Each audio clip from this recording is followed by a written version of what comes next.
Welcome to the Blue White Illustrated YouTube channel. I'm Thomas Ryan Carr. We're talking about the 3 things we've learned in the last 48 hours since the end of Penn State and Oregon, that 30-24 loss in double overtime where Penn State scored 24 points basically in the final 14 minutes of the game.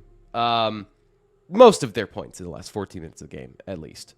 So what happened on offense and defense? I like to think of this Monday video as a follow-up to our Saturday night live show. If you haven't checked out the live show, what I do after the game is I break down what I understand from the schematics and the way the game played out from that perspective of here's what happened, here's why it happened, this was the chess match going on in the game. That's what I try to do on the post-game show, plus discuss the narratives and the conversations and your feelings and things like that.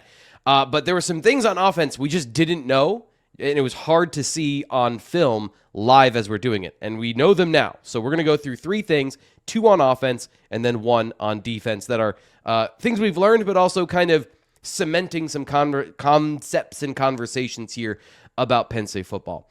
If you like this video, by the end of it, you can decide if you want to subscribe here to the Blue White Illustrated YouTube channel, like the video, hype the video. YouTube's given me a list of things to ask you to do. But like, if you like the video, interact with it. That's the number 1 thing. Okay, so let's get to number 1 being the most important thing that we learned. And number 3, that's kind of how we're going. Something we learned through context. So here's number 1. Number 1.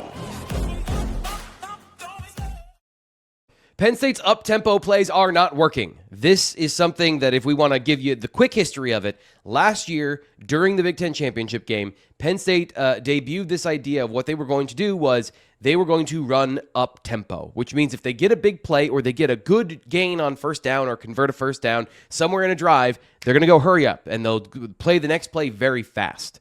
And what that did in that particular game was it put Oregon on the defensive in a couple of different ways and didn't allow them to use some of the things they wanted to use up front in their schematics. Then Penn State kept doing it throughout the playoff. Here's the thing about football. When you give guys paid millions of dollars and an obsessive complex time to fix stuff, they generally figure it out. So this year, Penn State has used that up-tempo style again, and it's not working. Here are the numbers through 4 games now. So Penn State, when they go up-tempo, their yards per pass is 6.6 yards per pass. In college, that is much closer to a run play. Their run plays are 3.4 yards per carry, which is much closer to a subpar NFL team in terms of running yards per play. It's not working. Against Oregon, the first 3 times they ran it, the run went for 0 yards. Only a Katron Allen 8-yard scamper in the third quarter saved this from being a big old goose egg of 0 yards on up-tempo plays on the ground and it caused. We've been talking about this conversation about Penn State's rhythm on offense and their inability to get a chemistry and a flow. Part of the problem is when they get a good play, they follow it up with a bad play because they're going up-tempo. The idea is they're trying to catch the defense napping. Well, everyone knows Penn State wants to run up-tempo, so they don't catch anybody napping. I want to play a little bit of this for you, some of my analysis from earlier this weekend talking about these. Good example here. Here we are, 2-minute timeout. Plays. Penn State throws this screen, and I guess the screen is fine. The issue is, from this, they're obviously going to go tempo. You have less of a problem with it here because it's the 2-minute timeout that they're using the hurry-up offense, but they're using the hurry-up offense to do the same thing that has yet to work in this particular game, which is to run outside zone with tackle over and change the front on Oregon. But Oregon's ready for it. They're creating a challenge of their own by having Bear Alexander right here, and this is an odd front now. So Oregon's got essentially an odd front with a backside backer here. How do you block this? That changes who's supposed to block where, and that leads to a mental miscommunication. So let's look at it up close. You've got one player reach blocking on the nose tackle Bear Alexander here. Anthony Donko. So Nick Dawkins thinks he's going to reach, get to the second level, and Anthony Donko is going to take over this block and wall this off. Anthony Donko thinks that he's going to block this by himself, and he's going to climb to the second level. So 2 players climb to the second level. 1 player hangs out thinking he's going to climb to the second level, and now you have, as you see, a nose tackle who just gets to run into the backfield. This is not Bear Alexander being awesome at football. This is, we don't know what we're doing. So that's essentially what we're talking about here is Penn State is creating their own mental miscommunications based on the other team being ready. They have a call ready. They know what they want to do. And then the communication up front is not working. So Penn State, tempo plays. They need to take a break. Like, they need to stop seeing each other, see some other people for a while, reassess the relationship, because it has been a drag on the offense performance. Now, let's get to the most interesting thing that was obsessing me for the last couple of days is what was Oregon doing on defense as we're all watching TV, right? What are they doing on defense that's fouling up Penn State's passing attack? That's number 2. Number 2. So Oregon plays a specific style of defense where if you play quarters coverage, meaning 4 deep defenders, and you play man coverage, those are kind of cousins because the way quarters works, you have 4 players that play in the secondary, right? So 2 corners, 2 safeties typically is what it is. And those players have a matching system with the receivers. If there are 3 to 4 receivers out in the pass pattern, usually there's 3 receivers and a tight end, or maybe even 2 tight ends, 2 receivers. But typically, when you're playing quarters, you match outside and inside. And you can follow those guys all over the field, and it's got this quasi-man coverage to it. Well, that didn't work as well for Oregon last year in the Big Ten championship game. They also run a lot of man coverage, cover 1, right? So here are the numbers of what they did in this particular game because they did a great job of flipping that. Penn State was ready they had crossing routes, they had running backs up the seam, and then Oregon played 6% cover 1. In the last 4 games, they had played 21% of their snaps in cover 1. And then in last year, the totality of 2024, they were near 30%, 26% in cover 1. So this is a man coverage team. They like their athletes on the outside to match up, whether it's in match or zone or man, and play that style of football. They didn't do that. You know what they did? They gave Penn State a taste of Jim Knowles' medicine. They played almost the exact same defense as Penn State. It's actually brilliant. It's evil genius right here. So they copied Penn State and Ohio State last year, Penn State's scheme of playing a safety in the middle of the field in a cover 2 scheme. Now, they still played their quarters defense, and we'll get to that in just a second, but they played cover 2 25% of their snaps. A quarter of their snaps were in cover 2. Remember, it was 6% the last time these two teams played. In the last 4 games, by the way, this was just for Penn State. The last 4 games, they played 9% of their snaps in cover 2. Last year, 5%. It's not in their defensive nomenclature. Now, they did it a little bit. They were working on it. They did show it on film. But they didn't go all in on this until they saw the Nittany Lions. So, what they learned about Andy Kotelnicki's offense and what they did in this game is going to give us a reflection of what teams have been doing, the pieces that now fit together now that we've seen this team against a couple of different schemes, including Villanova, by the way. This is why we can learn things against FCS teams as well. How they decide to defend stuff is going to build a narrative and an understanding of what the new theme is for defending Andy Kotelnicki. So, less man coverage than expected. Penn State attack with crossing routes, which are good versus man, gets swallowed up versus zones where you can pick up and pass off. Running backs wanted to get them in one-on-one situations. They had several attempts to get Katron Allen and Nick Singleton vertical against a linebacker that just never materialized because, again, there was a safety in the middle of the field. And then, of course, this gets to kind of the larger picture about Penn State's offensive style. And we talked about this. The tricks aren't working as much anymore. What do I mean by the tricks? What are the tricks? Well, Andy Kotelnicki uses formations, shifts, motions, and deception overall to manipulate the defense. So let's go back to that quarters conversation. You can distort that coverage by putting all of your receivers on one side of the field because then they have to match. They have to go over and be around the player that if they go deep enough, that's their guy, right? Well, what if the defense just doesn't do that? Oregon played incredibly balanced coverage. Cover 2, what it does is it protects the middle of the field. And it doesn't stretch and bend the same way as quarters or man coverage. So what they did is they didn't bring the same plan as last year. So that leaves less room in the run game as well. If you're trying to manipulate where players are on the field, and that's what Andy Kotelnicki is trying to do, it helps if the defense follows your players.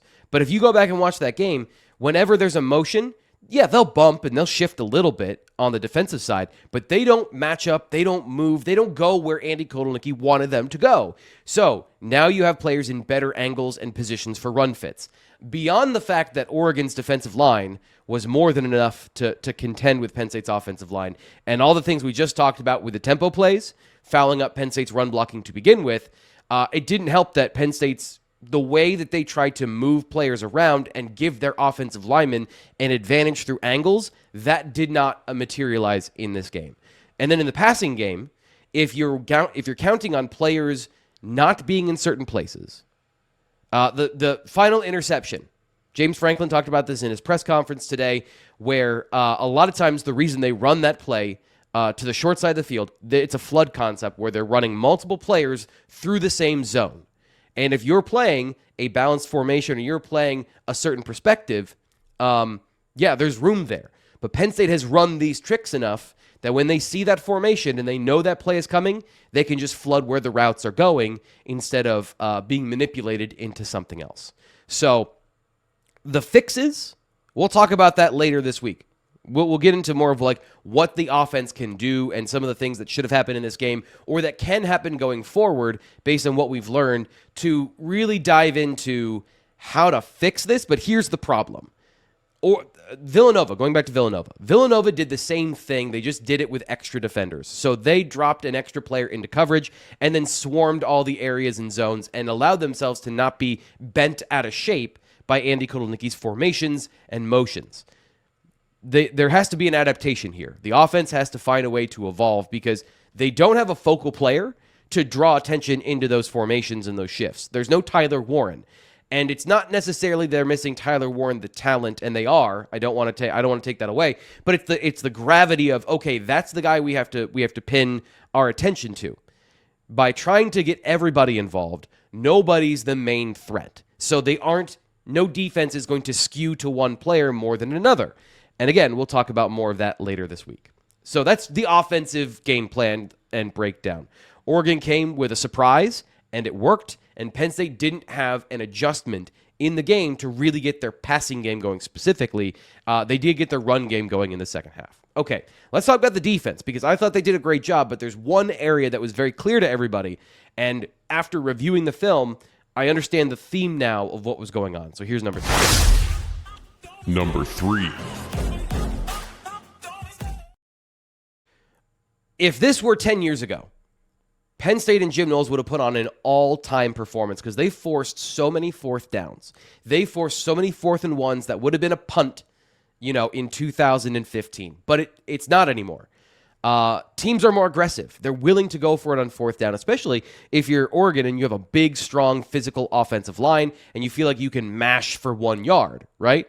So let's go through some of these numbers and see what was going on. So Oregon, here is what they did on 3rd down. Their average down and distance on 3rd down. They had an average 3rd down of 6.2 yards, and their average pass attempts were 5.2 yards downfield. They weren't trying to get all 6 yards, is what I'm trying to say. Their average passes were 7 yards, 4 yards. They threw screens, by the way, on 3rd and long, and by 3rd and long, I mean about 7 or 8. They went 3 for 3 for 18 yards on screens on 3rd down. They didn't always get the first down, but what they did is, if you notice there, that 5.2 minus 6.2 minus 5.2 is 1. So their average of like 4th and 1 or 2, they converted 5 of 7 times. So Penn State early on in the game, I felt like was a little slow to adjust to realize what was going on here. Oregon on 3rd and medium wasn't interested in getting all 5 to 7 yards. They wanted to get 6, and then they were going to go for it on 4th down.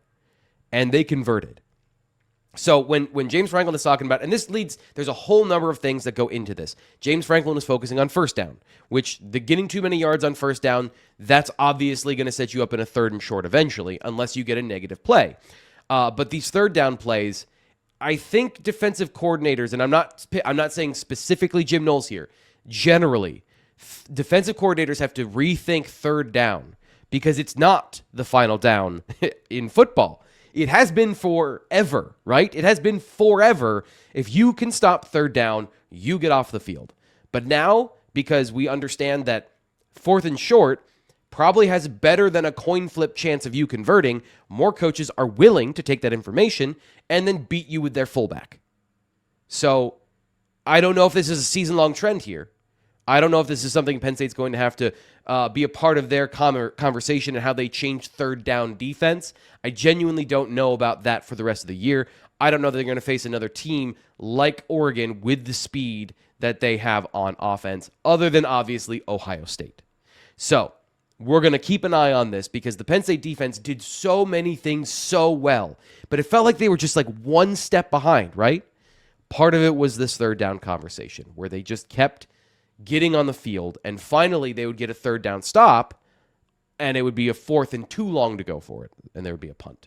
So those are the 3 things we learned. Hopefully you enjoyed that. Again, I've got more than that. I've got like 30 minutes worth of film breakdowns on the offense alone over at BlueWhiteIllustrated.com, plus every single play broken down on offense and defense. We'll be back on Tuesday with the BWI Live show discussing all of this in depth, James Franklin's press conference, all that here over the next couple of days.